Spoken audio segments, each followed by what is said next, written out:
May tao, Malayo kayo sa Cubao, ma'am. Malayo. may tao po siguro kaya may tahol ng aso. May tahol ng yung mga nag-iilaw, sir. Marami nang ilaw ng palaka. Dito may bagyo sa La Union. Okay. Nanguhuli ng palaka. Oo, sir. Anong gagawin? Luto, pulutan o ulam? Ulamin nila yung gagataan nila, sir. Pero ako, hindi naman ako umuulam ng gano'n. Masarap yun Tapos may ginataan tapos may sili.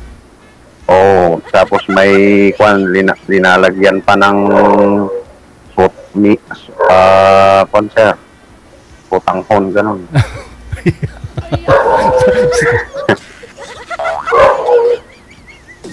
Sarap. Pero ma'am, saan kayo sa Maynila? Sa Makati po. Makati. Anong doon sa Makati? Dati may alam ako dyan sa Makati na pinupuntahan ko dyan. Nung nag-a-apply pa ako dyan sa Maynila. Ilang taon po kayo, sir? Ako, ma'am? Opo. Mag-45. Okay. Ano po kayo, biyudo o... Biyudo, ma'am. May anak po kayo? Meron, ma'am, 3. Okay. Taga saan po kayo? La Union, ma'am.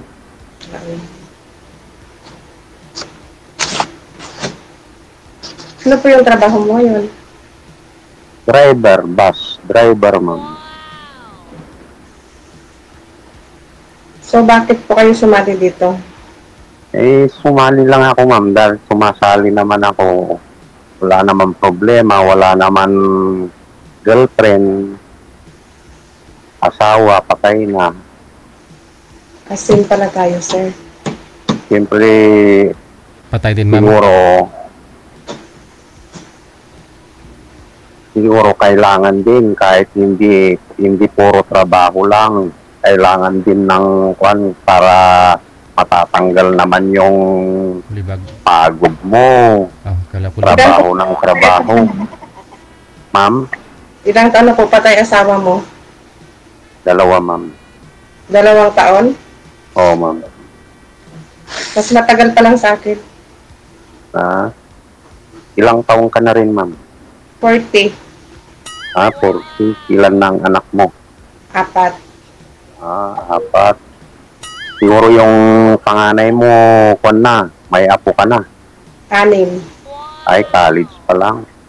Ganun din sa akin. 6 po yung apo ko, sir, hindi college.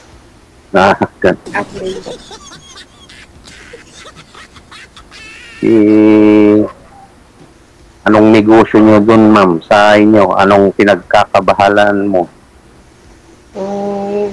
Dati pa ako OFW, sir. Simula nung namatay ako. Ganun daw. Ngayon, hindi na. Ngayon, ma'am, ano po trabaho nyo? Dito po ako nagtatrabaho sa Makati. Oo. Hindi ka ba kinakabahan, sir? Ang laki ng braso. Nakasambal ako dito. Yung ibang binigay mo sa akin, no, sir, ang papayat, no? Ito ngayon, bawi ito ni ma'am. Wala akong sinabi, ha. Hindi ko sinabing mataba si ma'am, ha. Sabi lang, sir. Hindi naman alata, ma'am. Ako nga, pumayat na ako. Laging nag-walking kapag bago magbiyahe. Ako kasi, sir, wala akong walking, eh. Ay, gusto mo yung may kasama ka, ganon. Kasi ako lang mag-isa, no, para wala naman, pangit naman pag mag-walking, wala kang kasama. Tawagin mo ako, ma'am. Pwede. Pwede naman. Kaya lang ang destino ko, bagyo, abra ako. Ayaw kong magpuntang Maynila, Pasay. Okay. Matraffic na ngayon dyan. Lahat na pang December na ngayon. Oo. Saka ang hirap nga. Ang hirap nga tong trabaho ko, parang mas maganda pa yung pulis. Nakakauwi ng 24 hours. 24 hours duty. Bakit ho sir, ilang hours yung pagmamaniho mo? Sir, 9 hours. Ang one way. Kapag balikan kayo, round trip yun.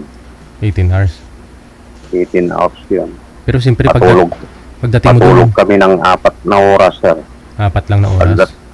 Pagdating na doon, sir, iniiwan ko na yung sasakyan, matutulog na ako. May tulugan kaming aircon, gano'n. Mm-hmm. Siya na. Hindi rin, Saan kulang. talaga? 4 hours lang eh. Para makapag-relax, ma'am. Kung mainit yung tulugan mo, wala na. Hindi ka basta-basta nakakatulog. Pero doon ako nakakuha ng ubo. Inubo ako. Kung minsan mainit dito sa labas, sa La Union. Sa Baguio, malamig. Sa Baguio, laging umuulan. Siyempre, Baguio ako yan, sir. Hindi malamig talaga yun. Diyan sa inyo, mainit, no? Mainit dito sa La Union, sir. 9 hours talaga yung biyahe ninyo. Stopover pa kayo na yun, sir? Hindi na. Mag-stop over kami ng bali 2, sir. Pero hindi ka pa rin kakatulog nun. Hindi, sanayan lang, sir. Oh, di ba yung aksidente ng mga nakaraang mga buwan diyan sa Inlex? Yung durug-durug yung mga ano nila. Durug-durug na ipit, sir. nakatulog yung bus driver. Dahil yung Solid North yun, sir. Oo. Kasi ang haba nga ng biyahe, tapos kunti lang yung tulog. Karamihan naman, sir, kasi walang disiplina. Alam nila yung trabaho nila. Bakit hindi sila matulog na maayos? Siyempre, kapag ginagawa siguro yon, mga iba, cellphone pa. umiinom, mag-cellphone, ganun.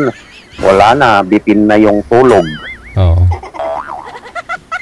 Pero kapag ako kasi, kapag nandun na ako nakarating na ako, pumunta na ako kung nasa Baguio ako, punta na ako sa likod, pupunta na ako doon na ako.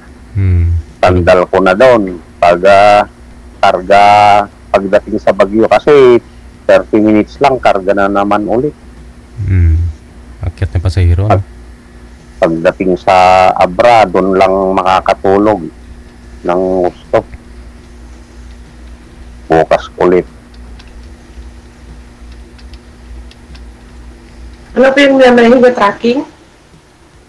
Ma'am, Tracking po yung dinadrive nyo? bus, ma'am, bus. Partas. Totoo pala yung sabi nila, basta driver na sweet lover. Ay, hindi naman sa lahat, ma'am. Alam mo, kung akong mag-uusga yan, mas magaling ang konduktor kaysa driver. Wow. Sasabihin ko sa'yo, bigyan kita ng flow. Ikaw ang pasayeros namin. Ako ang driver, yung konduktor ko, siyang titikit sa'yo. Siyempre, siyang nangulikta ng pera eh.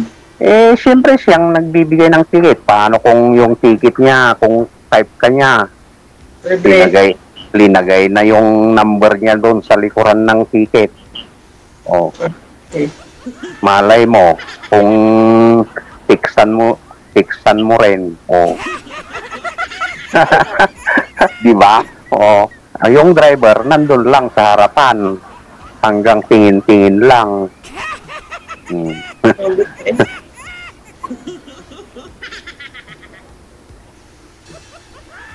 Konduktor, mas better. Di ba, ma'am? Opo. Pero yung driver, hindi. Pero ang mga lalaki at babae, hindi magkaparehas ang ugali. Magkakaiba. Siyempre. Yan lang.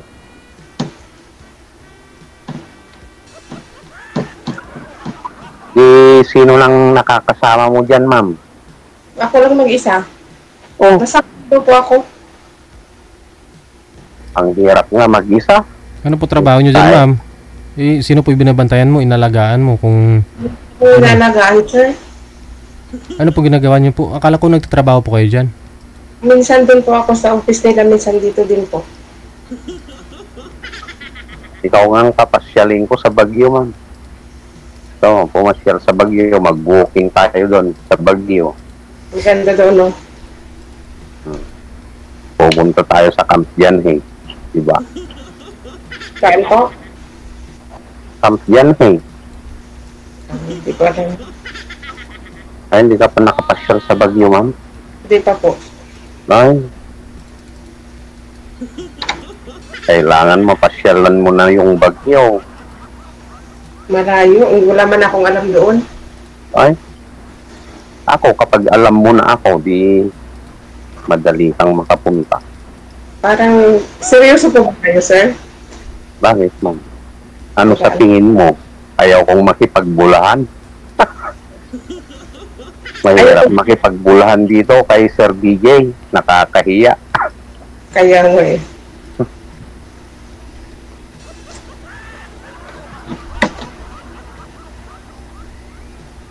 Sige po, magtanong pa kayo.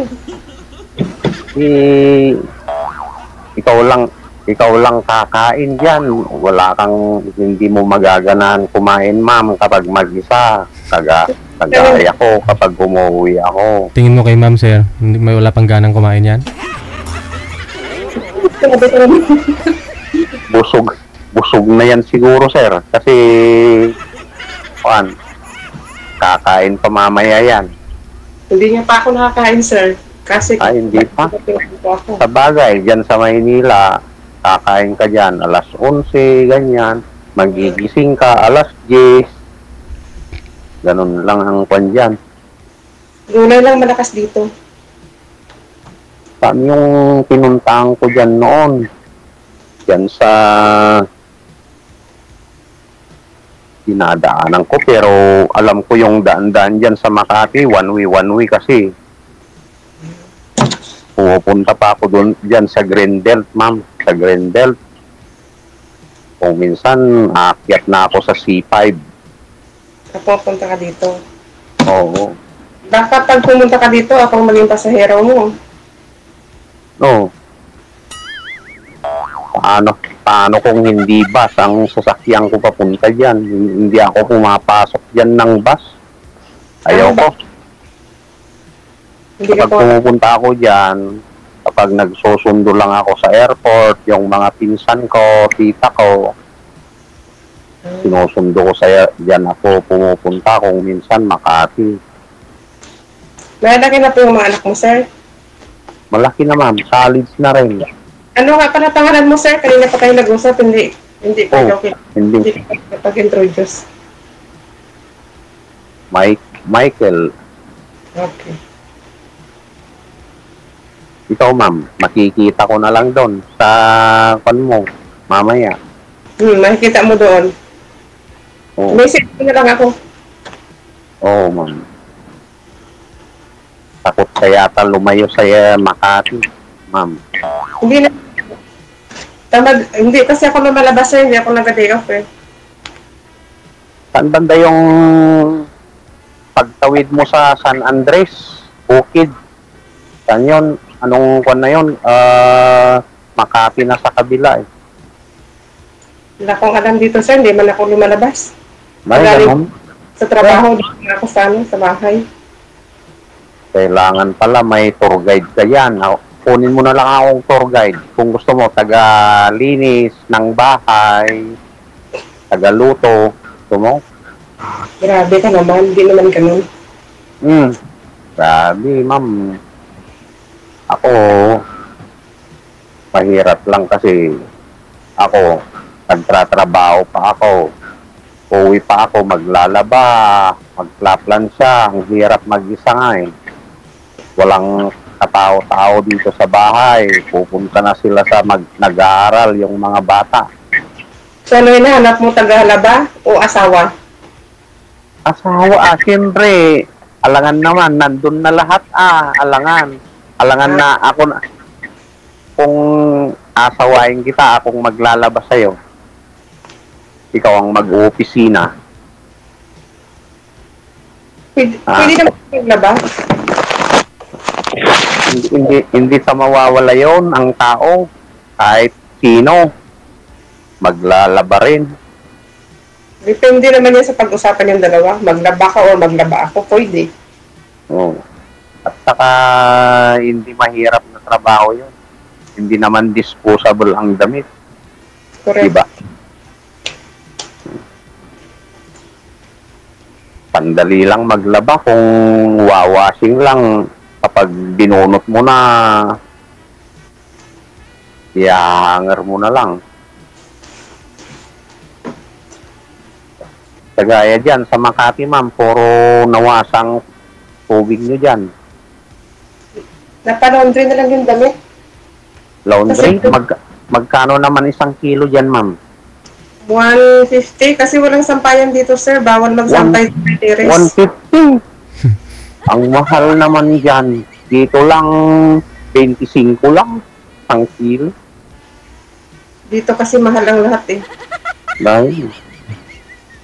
Kaya lang, ang dapat dyan, kapag dyan ka tumira talaga, pumasahod ka ng kinsinas ng 50.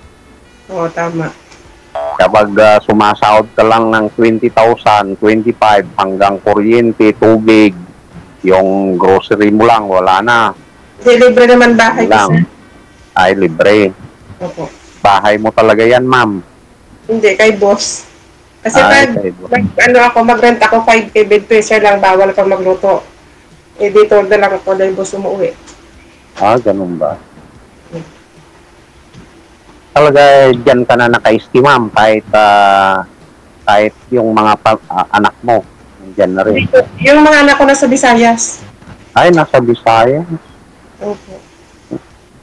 Kasi pag end sang December, nag-apply po ako pa Canada, bali matraining ako January. Pupunta ka sa Canada, ma'am, may sasalo dun kung gusto mo. Saan pa? Sa Canada, may sasalo sa'yo kung gusto mo. Sino? Mga pinsang ko, nandun sa Canada. Kasi yung nag-inquire ako dito, yung 6 months, yung training, Ano yun, caregiver, nurse? hindi po. Tagapitas ng prutas.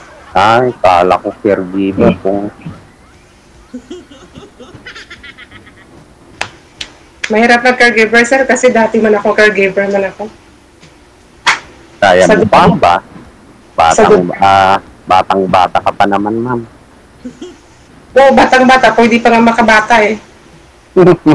Pwede pa, ma'am. Pwede pang makahabol. Pwede. Yan. Yun lang. Mahirap magpalaki, no? Hindi naman, pinapakain lang yun eh. Oo, pero ikaw ang masyadong nahihirapan bago maganak hanggang lalaki. Hindi, wag na lang mag-anak. Ilang taon na ho yung bunso nyo, sir? Yung bunsong anak mo, sir, ilang taon na? Yung sir, mag-15 na sir, 15. 15. Lahat po ng anak mo kasama mo pa sa bahay mo pag umuwi ka? Kasama ko yung dalawa sir, yung lalaki nasa kabila. Nasa nanay? Side ng nanay? O sir, side ng mother yung asawa ko dati. Pero hindi kami namang kasal kasi sir. Kami pinasal. Hindi ko pa nasubukan pinasal. Pero biyudo po kayo? Biyudo sir, biyudo. Patay po asawa niyo. Patay.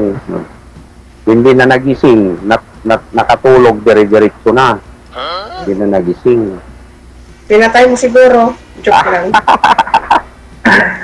Ang hirap ng walang kasama. Talaga, alam mo ang asawa ko, kahit ganun lang, talagang nakita ko ang pagmamahal niya sa akin.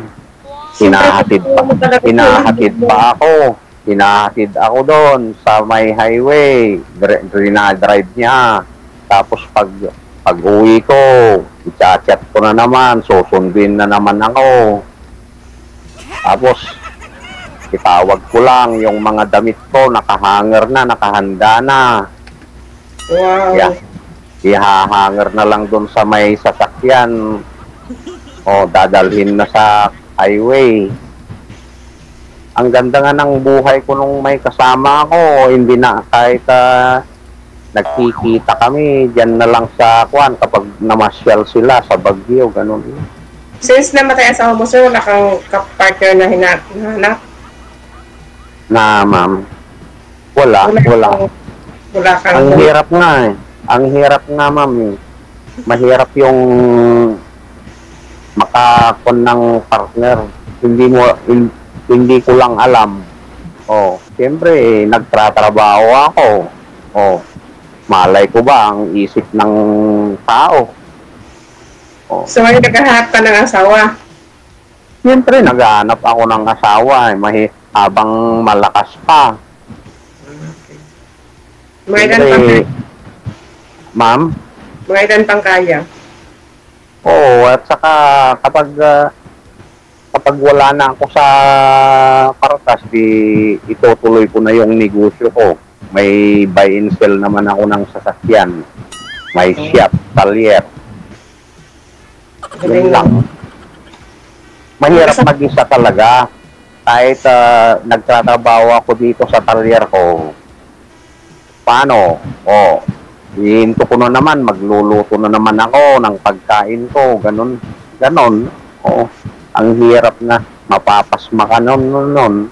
Lalo kapag naglalatiro ka, ganyan. Kumuha ka lang, sir, ng tagalaba mo o tagaluto para pagdating mo, may luto na. Ay, ayaw ko naman ng ganon, ma'am.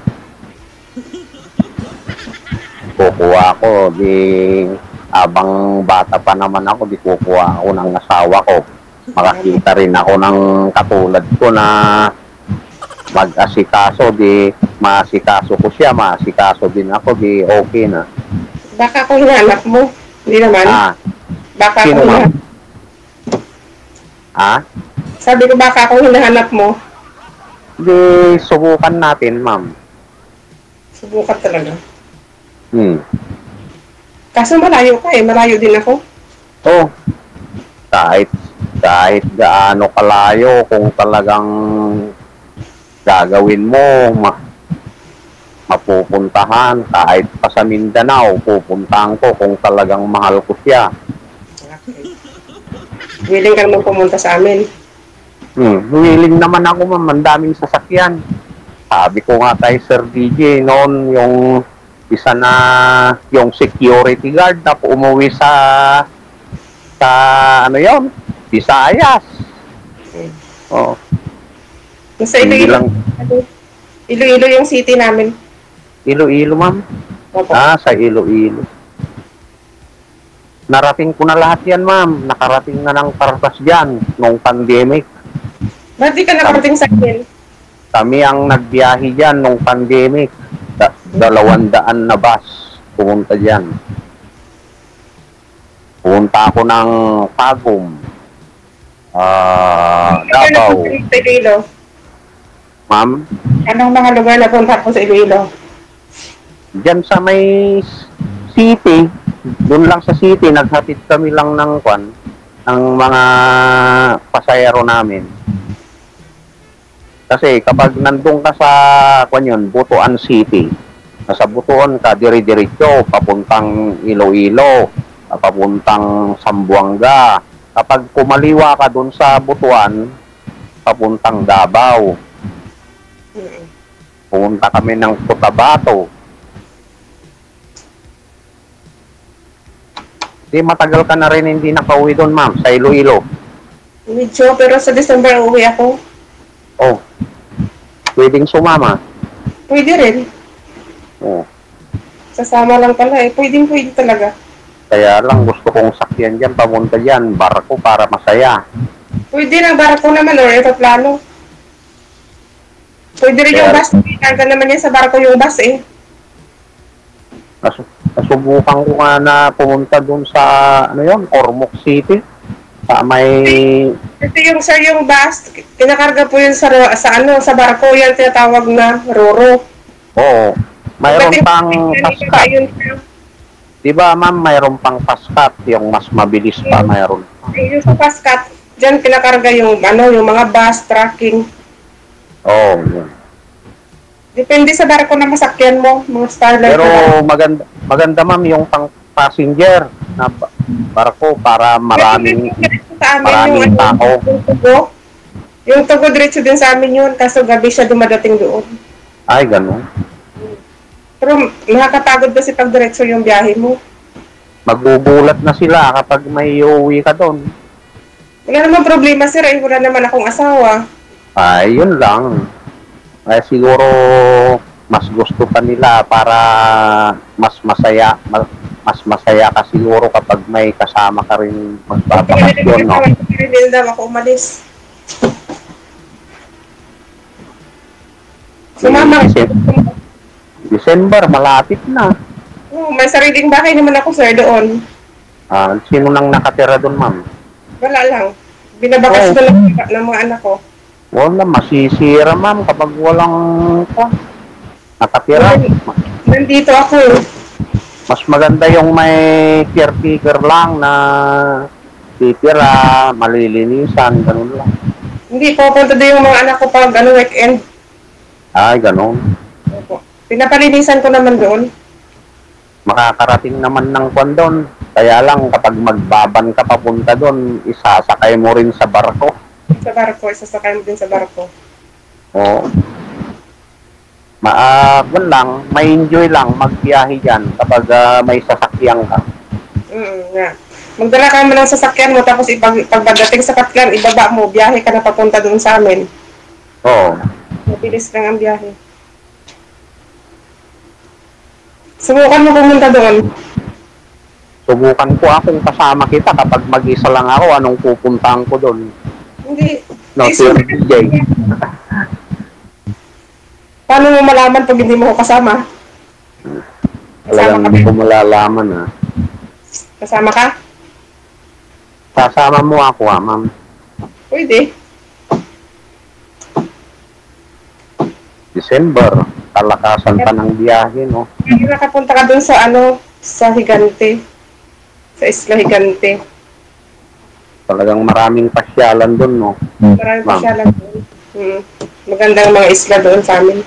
May nagbibiyahe dyan na kakilala ko yung mga bus dyan. Ano yun? Anong bus yun? Alps. Hindi, yung isa, yung marami. Alabang Express. Series. Alabang Express. Series pala yun. Yung maraming nadidisgrasya rin. Alam mo sa amin, ma'am, sa Partas, may stricto dyan. Kapag ako nung pandemic, nakuwang kami, kapag wala kang aksidente o wala kang disgrasya, automatic, madali ka lang makabalik. Pero kapag may aksidente ka na, wala na, hindi ka nila gusto.